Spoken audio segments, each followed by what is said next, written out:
Ethan Weller had never liked trains. The rhythmic clatter of wheels, the flicker of passing lights through the window, the low hum of motion, it all unsettled him. But when his car broke down on the A9 outside Inverness, the last train of the night had been his only option. The station clerk had sold him the ticket with a strange look, almost pitying. "Midnight line," the clerk muttered, sliding the ticket across the counter. "Runs once a night. Don't miss your stop." The words lingered in Ethan's mind as he stepped aboard. The carriage was dimly lit, the bulbs overhead flickering with a tired hum. Dust motes swirled lazily in the yellow light. He was alone. The air smelled faintly of engine oil and old leather. Somewhere, far ahead, the engine gave a deep, resonant groan. The kind feels almost alive. He took a seat near the window. Outside, the mist rolled over the platform, swallowing the faint shapes of trees and the flickering sign that read Glenmore Station. The doors slid shut with a hiss. A moment later, the train lurched forward. Ethan exhaled, rubbing his temples. It had been a long day. Too many miles, too little sleep. He told himself the eerie emptiness of the train was just coincidence. Last run of the night. Nothing strange about that. Yet something about the motion of the train felt wrong. It didn't sway or rattle like most old trains. It glided, smooth and silent, as if it weren't touching the rails at all. The window showed only darkness. No station lights or passing towns, just an endless black void. He checked his phone. No signal, of course.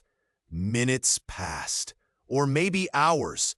Time seemed to stretch, bend, blur.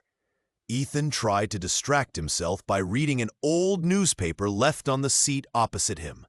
The date caught his eye. June 3rd, 1978. He frowned. A 47-year-old paper, left on a train still running in 2025? He scanned the front page.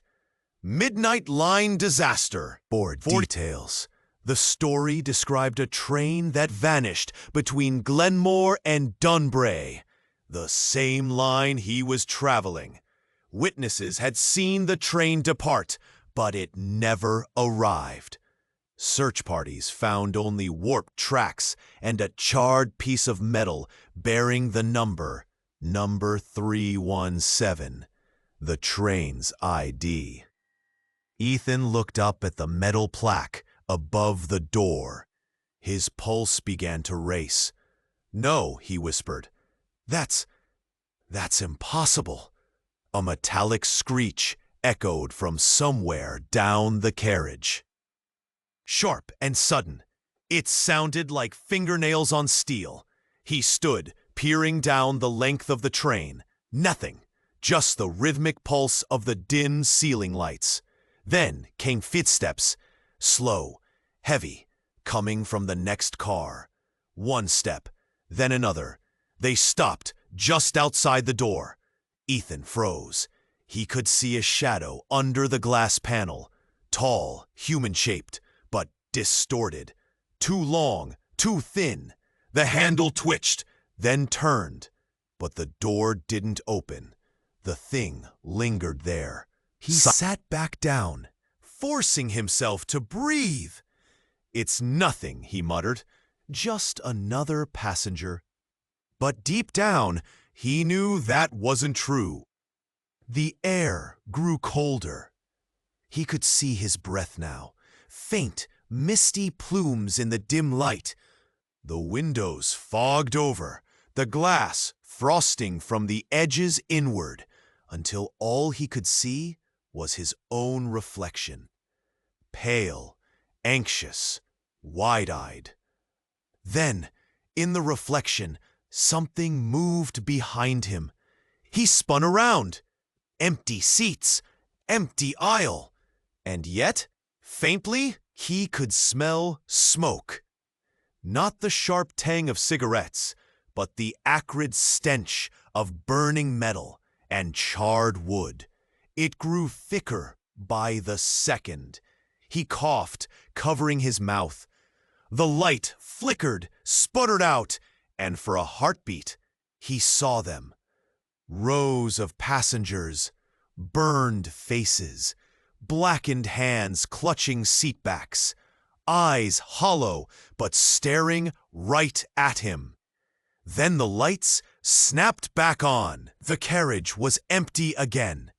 Ethan stumbled to the end of... Somewhere deep ahead, the train's whistle screamed, a long, mournful sound that didn't echo like a normal horn.